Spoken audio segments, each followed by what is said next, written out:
We are live for another week. Uh, I have with me Bill, Jennifer, and Jay Pandian. And I don't know who else will be joining us yet, but as always, our door is open, our seats are free, and that's how we like it. We never know exactly who's coming on or where the conversation is going, and that's what makes for a good one. Bill, what have you been up to this week? It's been a bad week so far. My father passed away this weekend, and I'm making plans for a trip to go see the family and have a funeral. Uh, it's a bit of a surprise, but I guess he missed my mom a lot. She passed away in March. It, it often does happen, doesn't it? That, couples seem to almost have nothing to live for after the other one's gone. The change, yeah, I've seen it happen many times. I've often seen, of course, as well, the number of people who retire and then don't seem to last long because, again, a big part of their life has gone. And it's sad. I know I speak for everyone in expressing condolences, and I know what a Thank big you. part of your life your father was, and how influential his impact on business has been in what you want to attain for communities and within your business. He did Uh, have a big influence, and uh, I considered him my mentor. I learned a lot from him. You know, not just one-on-one conversations, but listening to him and how he conducted business around the house and on the phone, and how he treated other people. and I always think that's the biggest thing you do pick up from families is how to treat others, how to fit within community society. I think more than anything else, that's something you pick up at home. And sometimes you can change it as you go forward, but I always think it's the seed. Um, yeah, and it's one of those years. 2016 has been just such a year of people passing away. I'm really starting to worry what's happening next year. That it seems like the Lord above is collecting all these people. Right, I don't want that to happen to you, or you. um, yeah, hell of a year. Jay, you are joining us for the first time. Our tradition is to ask people first, what have you been up to in the past week? I know your life has been going through a lot of changes, but what's the last week been like? No, we may have lost Jay. Jen, how's your week? I have been sick. I picked up the flu and feel like death pretty much. I don't get sick very often, but when I do, holy smokes. Yes. So it's been trying to do a little bit of work while feeling like I want to die. Yes. Yes. Do you have any rituals to make you feel better, or any particular home cures? I mean, I'm a big fan of the hot toddy. Yeah, I saw that. No, I don't, other than try to sleep, which of course is usually impossible when you're sick. But drinking lots of water and chicken noodle soup, very Yeah. cliche. Try the hot toddy. Believe me, it does help. It really does. There's two classic ways of doing it. One is with the hot lemon drink, the lemsip type of thing, and then add some whiskey and honey to that. Or you can do it with lemon tea or just regular tea with lemon and whiskey. But it Yeah, as soon as I helps. heard the whiskey part, I'm like, yeah, no. Trust me, with the lemon, it's worth it. Even if you normally don't like whiskey, it's almost always the aftertaste you don't like, and the lemon counters it 100%. Mm. If you've never liked whiskey before, try it with lemon and honey, and you will love it. I don't even like the smell of it. Hey Olga, how are Hi you? guys. Good. Well, good. I was running the lights, like I was really, well, trying to make it, and I'm happy to be here. Yes. Delighted you could make it. Did you get your presentation all finished? Yeah, it's about to get finished. Yeah, but still, it's getting more and more creative, and it's just that a lot of tweaks, and then you're editing it again and again, so it's like never-ending process. Yeah, you're all packed and ready. I know you're turning up Yeah, Thursday, is it? we're leaving on at 6 a.m. on Thursday. Yeah, Yeah, yeah. Brighton that's it. has become such a big event internationally, and yeah, I won't lie to you. I'm absolutely delighted. Kelvin has done fantastic things in building that, but I think more than any other conference, that one feels like our industry. It's so collaborative. Everyone puts into it and makes part of that experience. It doesn't feel as a lot of the other conferences that they're great. They're well organised, but they feel very top down. SES, SMX, they are built the way the organisers want them. And Brighton's never felt like that. It has always felt that every single person changes the event a little bit. What I love that. about PopCon Vegas? I know that Bill is a regular speaker and participant. What about this conference? I've never been and thought like I really wanted to go, but not this year. It has a developer approach appeal to it, which is interesting. It isn't as much advertisements. A lot of web designers and developers go to it, in addition to marketers, which is a good thing, I think. Uh, Networking is nice.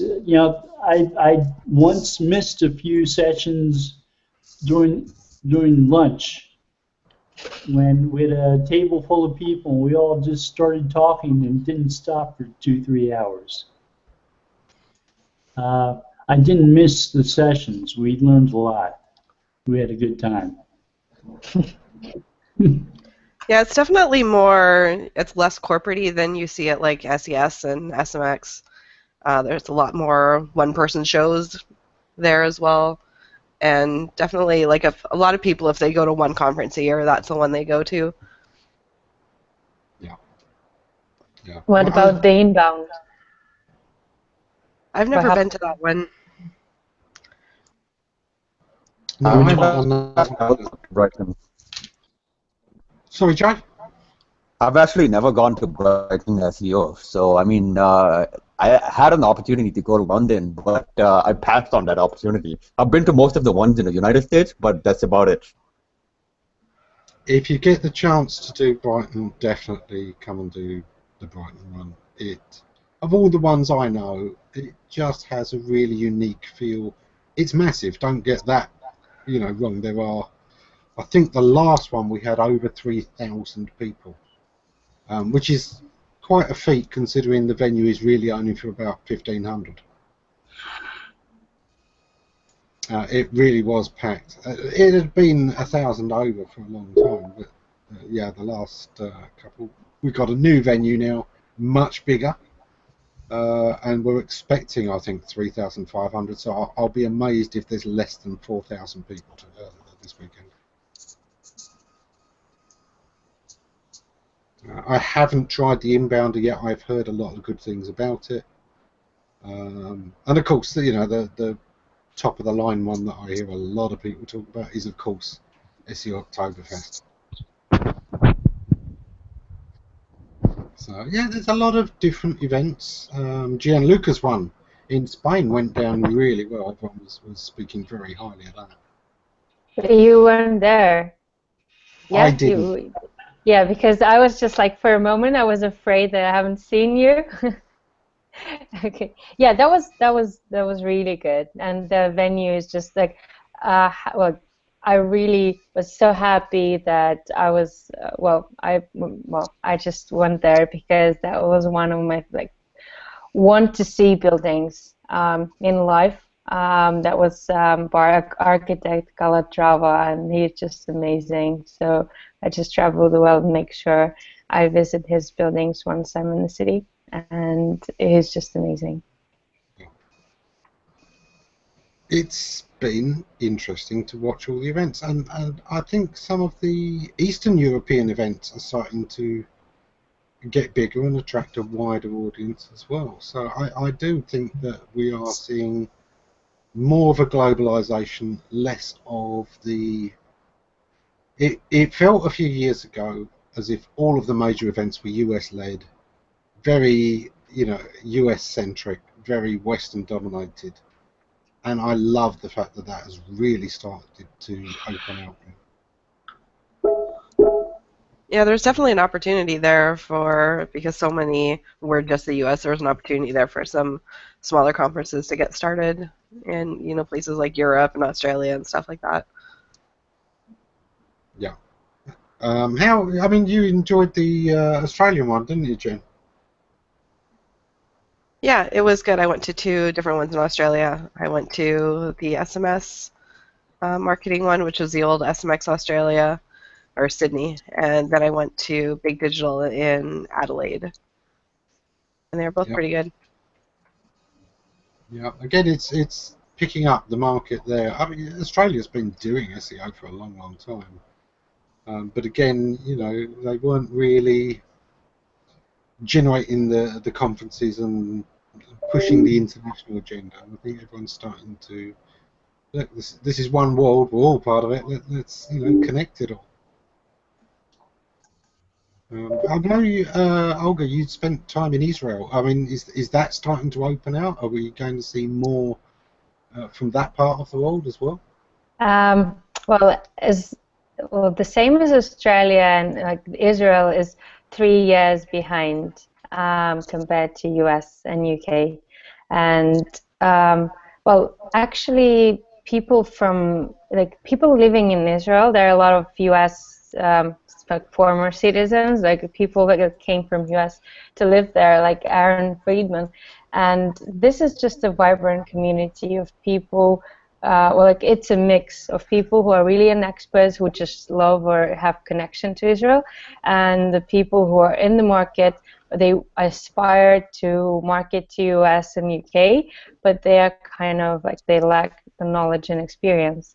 But because Israel is just closer to Europe, then it's I think it's just the pace of just getting the knowledge and experience is faster. And with Australia, we just talked in the early morning with Peter Mead, David Jennings, and also with Chris Burgess, the people that organized the SEO meetups in Melbourne, and they agree that it's basically they're behind, and then they're doing their best, they're doing an amazing job to educate community more, but still most of the people, they just they're using old techniques, or they do not get enough knowledge, and they're still kind of behind.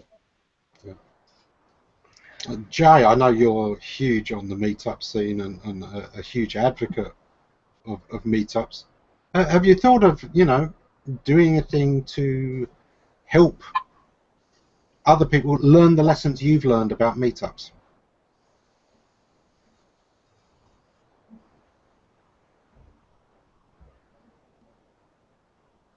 I'm not sure he's hearing me. Yeah. Jay? Yeah, what's up? Saying, when it comes to meetups, you've learned a lot of lessons over the years. Have you thought of maybe, helping support other people trying to put meetups together? So helping other people, generally my experience with conferences has been... Oh wait, I'm not hearing you guys. Give me 1 second. We're hearing you.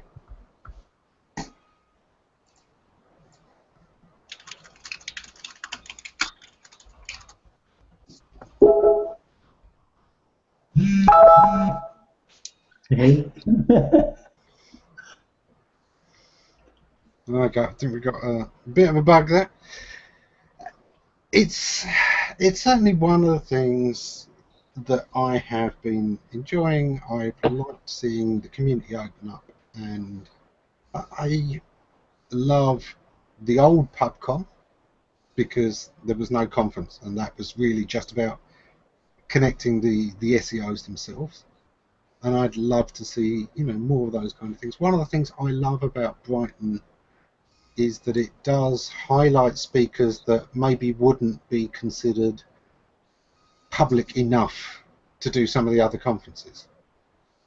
Kelvin has always made it about the content, not about the speakers. Yeah, there's some high level ones as well, you know, certainly massive, but it's really about the people, and it's always felt it's almost like more like a maker meetup, isn't it, where everyone kind of brings something along. And yeah, well, I agree. And actually, it's really this year is like really impressive, the amount of sessions, like simultaneous ones, and it's great to see a lot of like people coming on board, and you see that they're professionals, but they might not be like this really celebrity speakers, and they're just people with hands-on experience, which matters a lot more. So that's like a really good thing, because they're sharing cases, and they're sharing. You can feel that they're talking about what they actually do, and this is what matters the most. I've been noticing co-working spaces springing up in San Diego and in Washington, D.C., where those have been venues for meetup groups and people giving presentations on SEO and SEM and so on. It's good to see. It's good to see people gathering and producing things like that.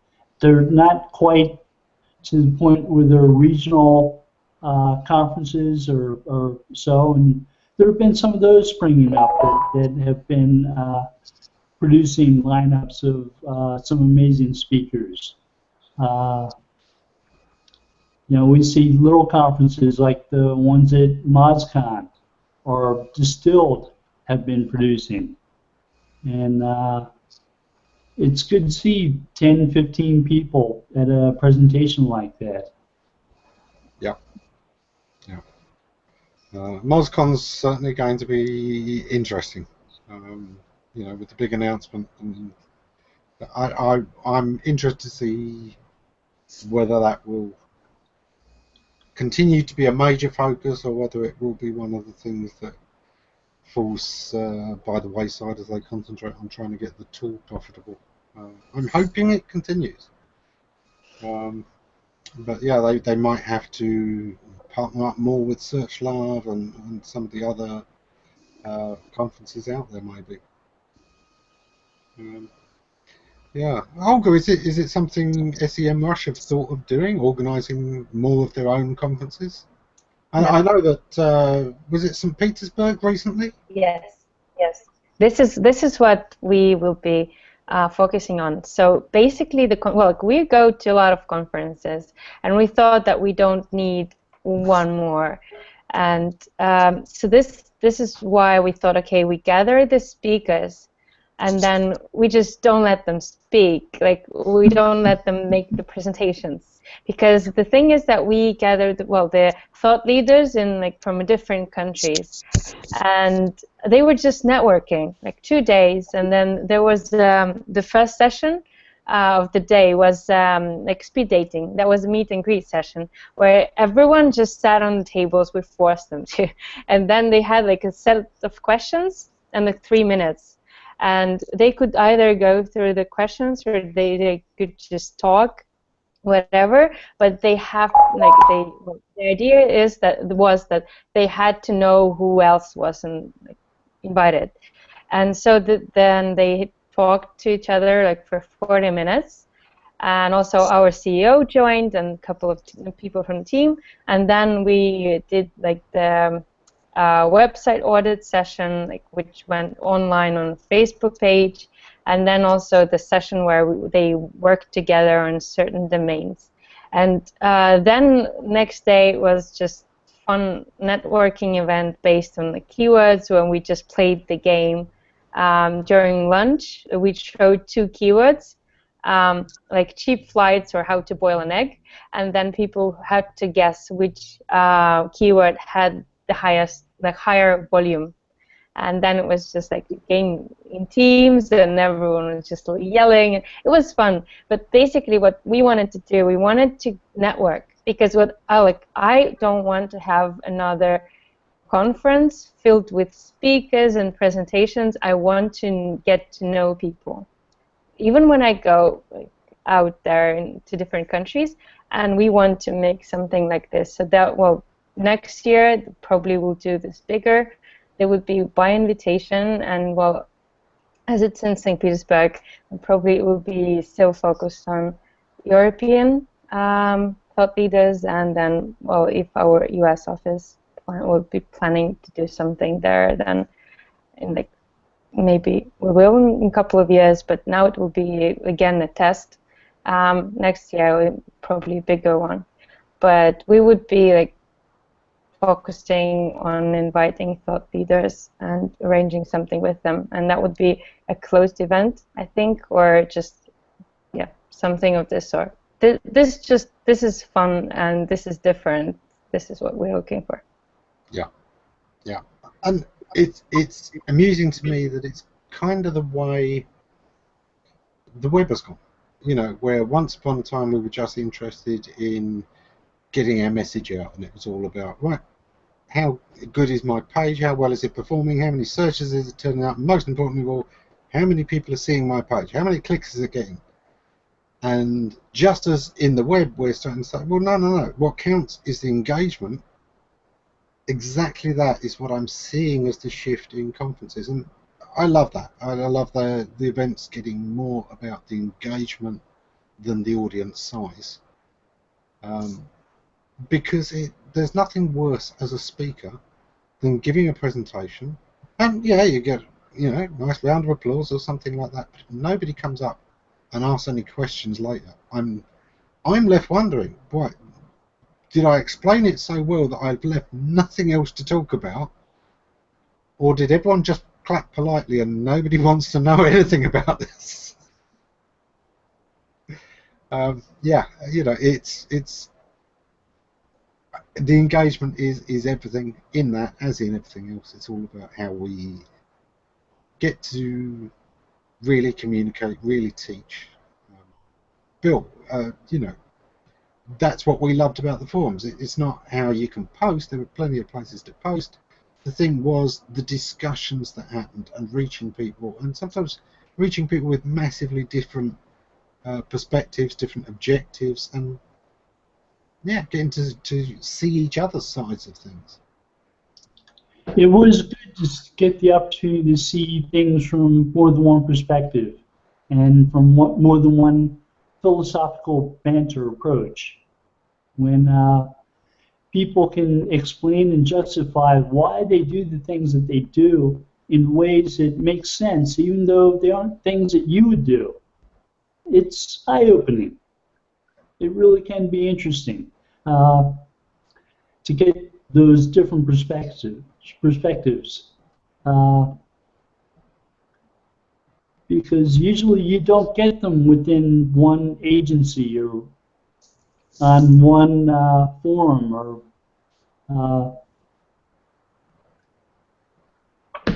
Yeah, exactly that. And there were so many different perspectives. I mean, Kim, of course, was always interested in usability and UX. We had designers who had come in originally thinking, all SEO was snake oil.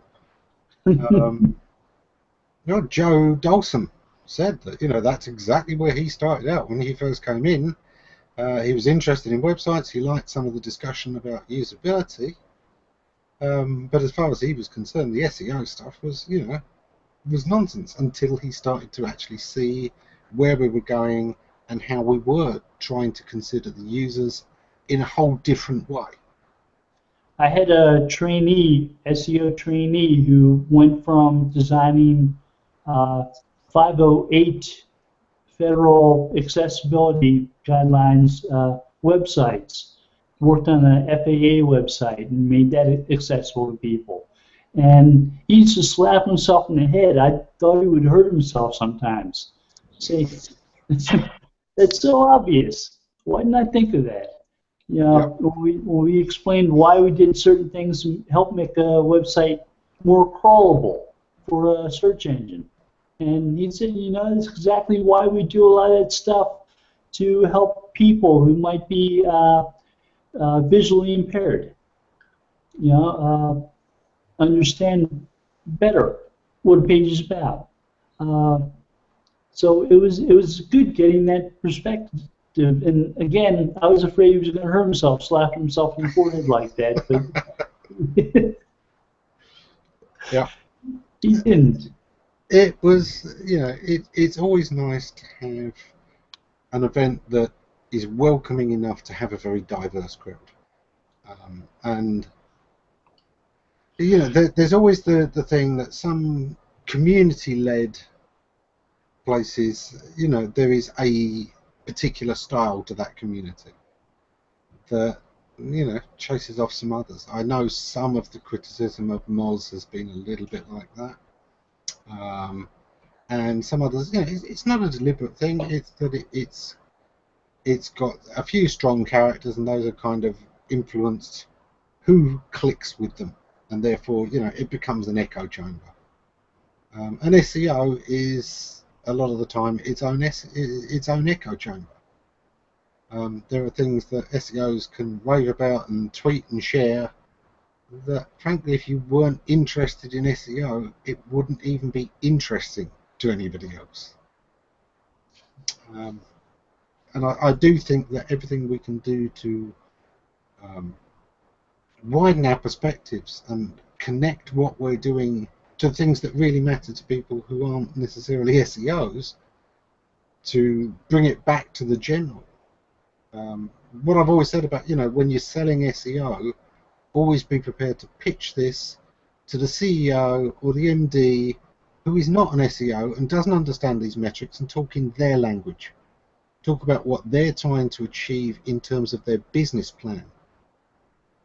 I've seen project managers talk about cross-pollination of skills and working with teams who have different skills and different approaches to things, and learning from each other, which I think is really helpful in any community. Yeah. Now, when you have different people who can bring different things in and teach one another and get along in a positive way when they criticize constructively, that really makes a difference. I know it helps me learn. Yeah. Yeah. It is one of those things where different people, you know, do have very different philosophies, very different thoughts. It's a bit like that old joke, you know, about the glass half empty, the glass half full, and then you meet a database developer who just says that glass is twice as big as it needed to be. That container is just the wrong size. It only needed to contain this much data. And, you know, there's a certain truth to that. There's a different way of looking at things. An engineer looks at a problem a very different way to a marketer, who again looks at things a very different way to a customer. And ideally, just being able to see more perspectives helps you build the thing in a more 3D way. It makes it more solid. Otherwise, you know, you're building something, it looks great from one side, and it doesn't have the depth. Hey Fab, how are you? Hello, hi. I've just been this week to a meetup where there were actually more mobile app, not really developers, but product people, and it was quite interesting. No presentation as well. At the beginning, it felt a bit like the anonymous alcoholics. Hi, I'm Matt, and I'm an alcoholic, because there was not much way to start the session, but then there were like 5 people from 5 different companies, and then after about 10-15 minutes, the conversation started. and it was actually better probably than walking into a set of presentations on what their business is about. But it was good. Like, even though these people, most of them had nothing to do with SEO. Some of them were working a bit on acquisition, but mainly app development and retention. But was interesting. Yeah. But was someone involved in app search optimization? Is ASO, as they call it? Not as much. Few of them, yes, but these people were mainly dealing with product, not as much on marketing. But yeah, some of them, yes. But at the same time, like, you know, when you then start talking to these people, you always have a way to find out who is dealing with them in their company. They have experience on that, and it's always good. And I guess from my point of view, it's the same with Brighton. I don't go to any other conference just to get a lesson from a deck, like a guy there for like 5 hours speaking about their decks. I'd rather go to a place where I can talk to 3 guys. I know which company they work for. I talk to them.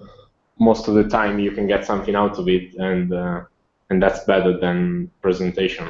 Because no matter how much someone is gonna, imagine you have someone that you want to learn from at some point, is working maybe in the same niche that you're working on, but still he's not gonna share that stuff through a presentation. It will never fit what you're looking for. Like a 15-minute chat is probably a better way to exchange those information if the person is open to chat. Yeah, something Dwayne Forrester said when he was on the show is that, you know, if anyone ever asks about these conferences, he always says go to meetups. But most importantly, you know, talk to the speakers. Don't just sit and listen to the presentation. But, you know, don't be afraid. Go up, and, you know, even if it's in the middle of their lunch, almost always they will happily skip their lunch and have that conversation, because that's what lights them up as well. Exactly as I was saying, you know, as a speaker, you want the feedback. You want to know how it's getting across. And so often, I assume people are being polite, but yeah, it's actually better to have the conversations. Yeah. I've seen few conferences, and that's when I stopped going as much, where like 150 people in a room, one guy presenting. After this guy finished to present on a fairly interesting subject, there's only one person talking to them. You know, that means that none of the other 150, there was something wrong, either with the presentation, it was so crap that no one was interested about it, or otherwise those 150 people were not in the right mood of like getting something out of it, because it's impossible no one had questions. Like, it's physically not possible.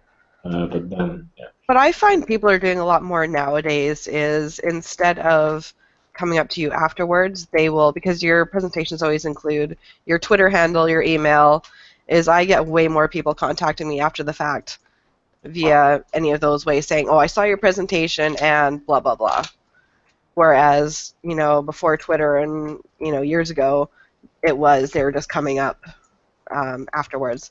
So I think it's just a bit of a trend as well.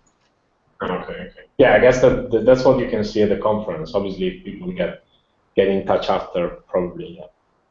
Yeah, I get probably, for every one person that comes up and talks to me afterwards, I probably get 10 or 15 people that will contact me via, you know, Twitter or email saying, hey, I saw your presentation. And so it's not necessarily that if you see no one talking to someone afterwards, it means they're bad. It just means that they may not necessarily want to stand in front of everybody and tell you their problem because they were spamming or whatever. Yeah. And some other times I've seen that the conference itself doesn't allow either logistically or like the way that things are organized to be as easy to reach out to everyone. It could also be that, you know, people are shy, because oftentimes when I give presentations, what happens is they're not willing to come up to the board and approach and talk to you.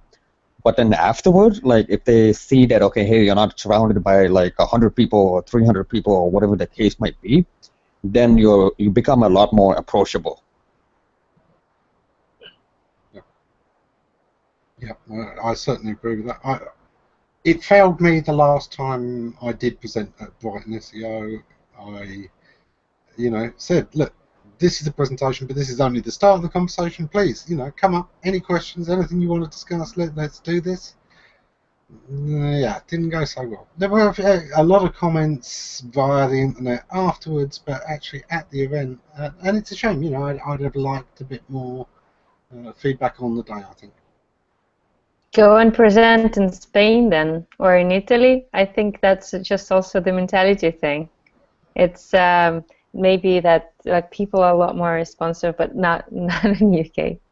They're just also when you joke in UK, it's like really different, and then it's like everything's basically it's very well, it's unique in a way, and we have to know the culture, and obviously you do, but it's still like people are open in different countries more. Like where it's warmer, people are a lot more responsive. That's what we see when we go to conferences, and also it's warmer.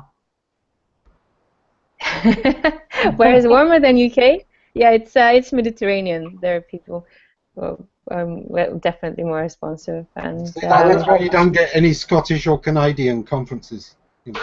Actually,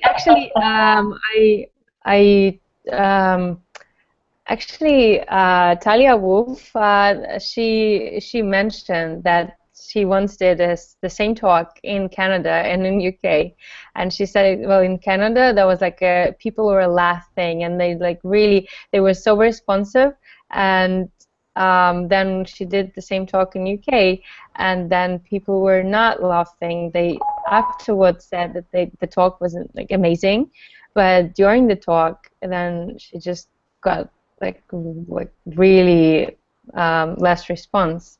And I just feel that it really depends on the market, and people in UK, they do love the content, but they're just they're keeping the emotions to themselves more.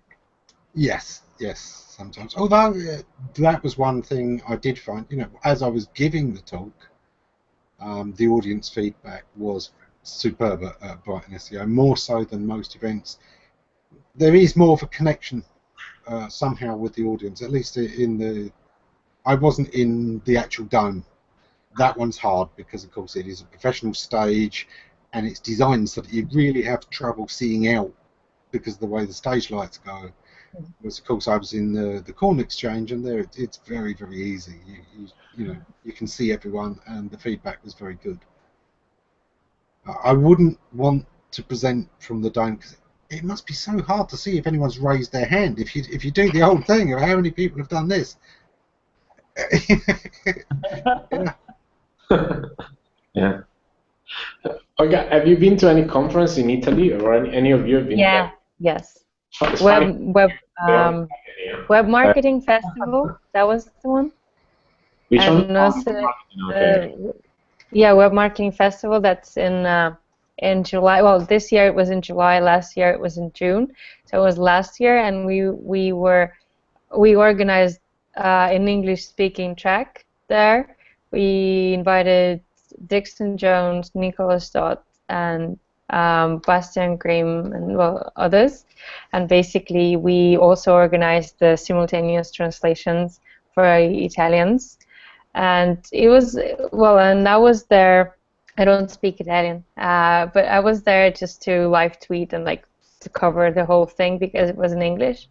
And also last year I was presenting in social media strategies in Bologna, and this was the audience was not responsive there. And again, some people approached me after the speech, but during the speech, it was it was obvious, and my feedback was that we should only speak in Italian in Italy, because Just like with English, it might not really work. That's the reason why, despite being Italian, I know less than you about the the conference scene down there, because I really struggle with the idea that like there's no way in which you can integrate with the community if you just speak Italian. Sorry, but like in the same way a French guy or a German guy is coming, or a Dutch guy is coming to a conference here in Brighton, and everyone is comfortable speaking English. There's no way in which, and then it becomes difficult for like international speakers and people to interact on the other way. So like, how can you go to this conference where you need that like simultaneous translator? Like it feels a bit too much, and like there are probably good people doing online marketing, but like I'm very against the fact that everyone is hyper keen on translating every single, and some people are getting to the point where they translate things like links or keywords. You can take it as far as you like in localizing, but like at some point, internet, the web speaks English. I don't see how people in Italy still pretend to not to eventually. There's sometimes a little bit of pushback on that, unless some of the conferences say, look, when we're talking in our country, in your country it's fine that we all speak your language, in our country speak our language, and I think they've got a point. But yes, I agree with you. English is very much the lingua franca for the web as a whole. The English don't mind that we have to spell HTML words in American. Yeah.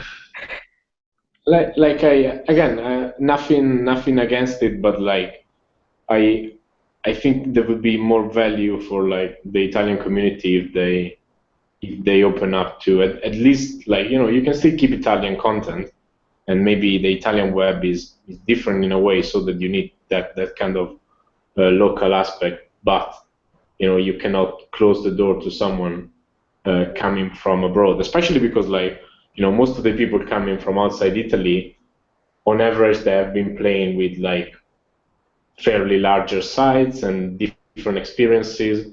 The web is not developed in the same way everywhere. So getting someone from like elsewhere to tell you their experience is important from my point of view. Otherwise, you can get very good at doing online marketing in Italy eventually, but you will then struggle to, what if your company has to expand internationally? Like you smell. I don't know. That's my. I failed so many times trying to integrate with people in Italy that I'm a bit like I still try to, but like I still have friends. I still try to, but like I don't know, a bit skeptical sometimes. It's a tough one. It's a shame Anton's not in here. Anton, come on in. Because one of the things I like about his web conferences is that part of it is in Russian for the local audience, and half of it is in English, and it has parts for both audiences, therefore. And I think that's a useful way of making something work for both its local community and for a global audience, and encouraging more connection between the two. Still, the Russian web is so different. It's different. It's like it's the different kind of animal, and also with the Yandex just dominating the market, and then it's it's I think it's different, and we actually translate the word keywords, and so like everything is basically in Russian, and now community starts like, well, the level of English is decent, but it's not enough to really attend international conferences, and web prom experts are doing a really great job in actually encouraging people to to learn more, because they're inviting these speakers and who presenting in English and giving it like a lot of different insights. Because when I share, like even in Russian, when I share, I know only about the West. It's like what we call it. I don't know anything about Russian market, and then once I just declare it, and then the whole like thing, like the whole presentation, is just about Europe and US. Then I always am afraid that I'm sharing bullshit and that it's not relevant. But every time people enjoy it, and I believe that it's like it shows that it's so important to invite international speakers, because level of the market, it just goes up. Yeah, exactly that. And I mean, my impression of the Russian SEO community at the moment is it's still very strongly numbers dominated. It seems to be much more, if there isn't the data for this, it's got to be the hard numbers and hard science, less of the soft sell. The marketing side doesn't seem to have quite come as far, which is a shame, because the Russian tradition of storytelling is so strong.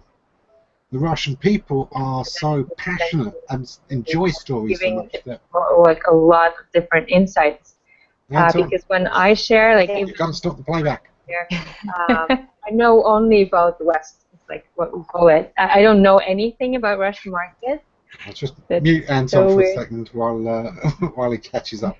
But you know what I mean? It's one of those things. Europe and US.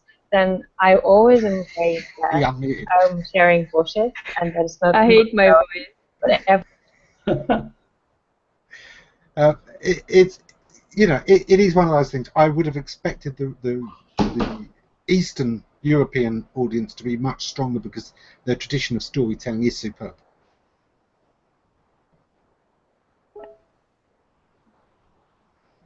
Hey, Anton. Hi, Anton.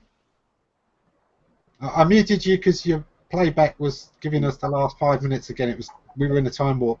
The data for this, it's got to be the hard numbers and hard science, less of the soft sell.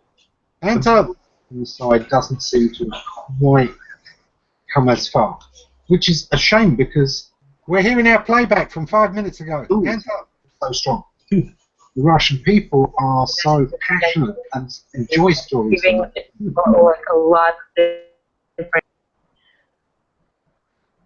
There we go. I think he's got it. Hey Anton, how are you? Yeah, no, not too bad. Thanks for mentioning me, and thanks Olga for nice words. What I could hear so far. Yeah, it was kind of trying to arrange things. So you probably missed a bit while you were in the time warp. I was saying, the Russian people are strong storytellers. I would have expected them to also be strong marketers because of that. You can't tell good stories without that passion for storytelling. And that is marketing. To sell a story, to tell a story is marketing. But it seems like it's all about, oh, we've got to have this many links, and we'll spam this many links to get the numbers, and we'll do this to get the. It feels like the web is approached on a very, very technical basis still throughout Eastern Europe. Probably, because I think Russian developers are. I mean, all the Soviet Union, whatever. Developers, programmers are very good, and marketers are not as good, I think. And because of that, they try to use technical approach because it seems to be more natural. And obviously, maybe I don't know if Olga will agree with me, but there is kind of because these countries are so corrupt. So it seems the money could do everything. So if you can buy a certain amount of links and fix the problem. I don't know. Well, as I mentioned, I don't really have like a good expertise in Russian market. But what I know is that it's hard to find a decent SEO guy. It's really hard to find, and that would be actually able to optimize for Google and for Yandex. This is like a tough job. well, I know only one in St. Petersburg, and that's 5 million people city. And well, also, it's just I believe that actually I don't know about SEO, but with marketing, people are creative here, and also there are less ethical issues because people are still like they're tougher and a bit rough, and we tend to excuse. Well, we let a lot of things pass that would not be acceptable in a Western world. And actually, this allows us to be like even more creative here. And so I believe there's small middle. There are people who are creative and they're doing great, and then there are a lot of people who are not educating themselves, and then they're just like in their world of just doing certain stuff, and then the middle is like really, really small. So either you see a great thing or you see just lousy stuff out there. Monty was saying from the audience that she thinks everyone sticks to the numbers when they're starting to feel, less confident. Yeah, there's certainly truth to that. And we want the metrics. I think the problem is when you let the numbers dictate instead of measure.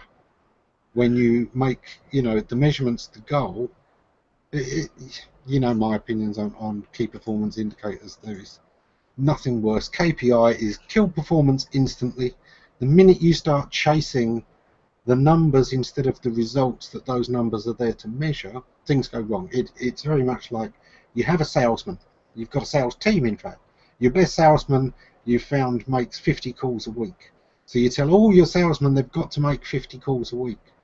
Now, instead of doing the leads that they were doing, they're now obsessed with that number, and they will make 50 garbage calls to make that goal, and their actual performance will go down because they're so busy trying to find 50 people to call that they're not actually cultivating the depth of leads that they were doing before. And I think SEO suffers the same thing. When you let the numbers lead instead of follow, things fall apart. Hey Kristin, how are you? You're still muted. Okay, there I am. Yeah, I'm great.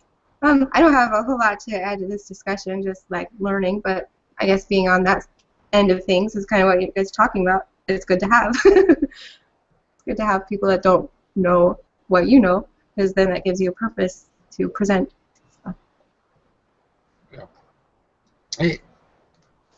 Well, I'm just going to quickly read out Jay's little notification. He apologised for dropping out. His phone that he was using for the Hangout was overheating, and he was having difficulty understanding what everyone was saying. So, Jay, try another week, my friend. We are always open. We will have a seat for you whenever you want to give it another go. Pleasure having you with us, and hopefully we can iron out the technical problems for next time. So, I know this is putting you on the spot, Olga, but what's been your favourite event and why? Is it the networking? Is it one of the conferences? What for you has, and personally, not SEM Rush endorses this one above all others, but you personally, what's been your favourite event? In the marketing, right? So that would be, I think, that's a tough one, but I think that might be the Inbounder in Spain, because that was like totally spontaneous decision that would go, and I had there I definitely had the kind of goals of attending it, and also I was more in the crowd. I was not speaking, and actually, like I loved the networking part the most. And so I just I was hanging out with a UK and the Dutch crowd, and it was I missed a lot of speeches, actually, to be honest, but because I was just busy networking, and it was some Yeah, I think that was the best. Also, the content was great, and I loved the fact that there was one track. Then I was sure that, well, if I go there, then there would be a speech, and then I would not miss anything else in terms of the content. And again, the venue and everything was great. So I think that was the event that I enjoyed the most. Yeah. I think that's the reason Fab likes Brighton. I know I'm a terrible influence on people at Brighton, because the last one I spent the afternoon in the pub and the evening in the pub, and yeah, I was joined by a few people, and we just had the networking conversations all day, and had a whale of a time. Last time, I think it was my personal record on time spent outside the conference venue. Like, it varies. It was very good. We missed out on a lot of good presentations, but the thing is, with SlideShare and stuff like that, you can catch up on all of them after the event now. So yeah, when you go to an event, don't underestimate the networking. That is the best part, and I'm wondering if that will start to become a thing. Some of the teachers have found that when you're approaching education, it used to be that you'd give the lesson and then send everyone home with homework. And what they found was actually more effective is give them the lesson as the homework, and then have the lesson to discuss it between you. Do the follow-up, do the lesson at home and do the follow-up together, instead of do the lesson together and the follow-up separately. And I think that could be the future of conferences, that actually we prepare the presentations, we let everyone go, and then we let them network to ask questions and compare notes on it. Jen, you go to a lot of events, you have to travel quite a lot. What's your favourite and why? And I don't want to put you on the spot, but on a personal level. Probably PubCon for the networking aspect of it. I think I've spoken at all but one PubCon since he first did them in like 2004 when he had speakers. So I think that's probably still my overall favorite of the conferences. The Australia conferences were great as well, because I get to go to Australia, so that's always a bonus right there. But yeah, I definitely say that if people have never been to a conference, and especially if they're kind of like self-employed, is definitely PubCon. And I see someone saying about the SlideShare is killing conferences, but a lot of times, like, my slides tend to have more information on them, but some slides you go through them and all they are is a picture, and so it's harder to get context from bullet points from versus what you see at an actual presentation. And the other thing is, you're not going to get the networking. Like, you're not going to be able to connect with some of these people just by replying them on Twitter, as you will when you can see them face to face. And a lot of, for like the speakers that we've been around for a while, we really get a sense of a person when we talk to them as well, that you can't get over Twitter and email. There's a lot of people, some of my favourite speakers are the ones. It's not just in what they say, it is the presentation, the way they say it. I learned a lot. I think everyone should go to conferences and watch some presentations, because above all else, it teaches you what you like about presentations, what works for you, and your sales pitches are presentations. When you're trying to close a client or explain to the director of marketing something they're struggling with, the things you've learned about how to present are going to be massively helpful to you. You will be much more successful in explaining yourself if you've got used to doing presentations, or you've watched other people do presentations and have learned what works, what you like, what your style is. So on that alone, I think it is massively important to pay attention to how presentations are made. It's not about the slides, it's about how the presentation is done, how the information is sold, because so much of our job is about selling the information. Bill, how about you? PubCon I know has been a staple for a long time, but is that your favourite, or do you actually prefer those little meetups more? Because I know you're very passionate about those. I tend to enjoy the meetups really more. Last meetup I presented at, the presentation was a joint presentation. Barbara Starr and I put on a presentation on semantic web, Google patents and how they were using the semantic web. We went on for about 40 minutes. We had about 45 minutes worth of questions.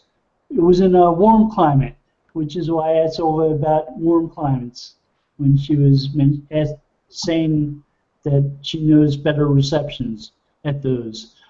We got a lot of people asking questions. We dropped some interesting information in the presentation that had people questioning us, like the fact that Google Trends uses Freebase ID numbers, machine ID numbers, in the URLs that they present for different entities.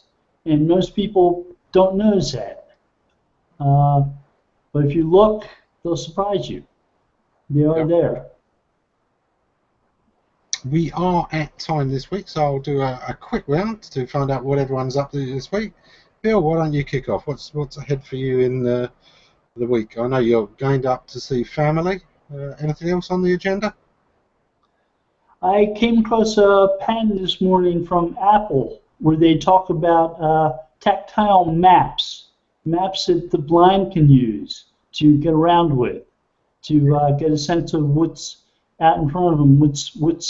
They have audio components and they have tactical components, so they can feel maps and they can press things on the maps to learn about what's happening. And it looked pretty interesting. I think people might use that. Yeah, absolutely. Jen? Other than recovering from flu, what's on the agenda for the coming week? Recovering from the flu. Nothing. A couple things this week I've canceled simply because I'm not feeling so hot. But we'll see how well I'm feeling later in the week, and maybe I'll do something interesting. Olga?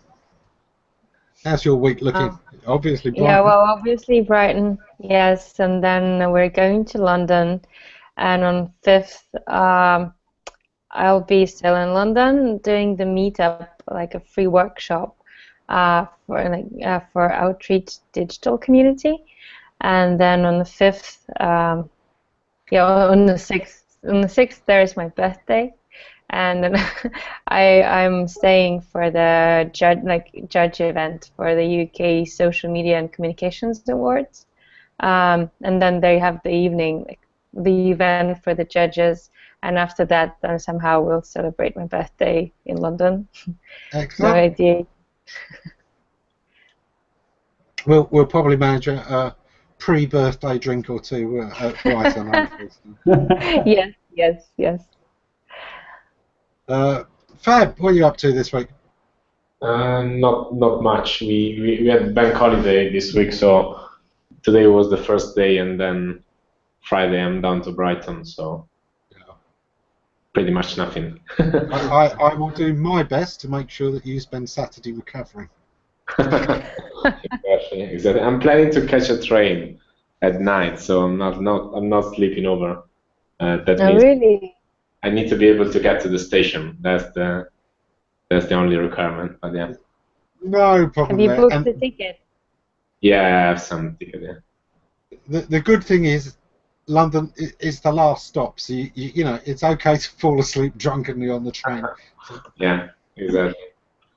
Anton, how's your week ahead looking?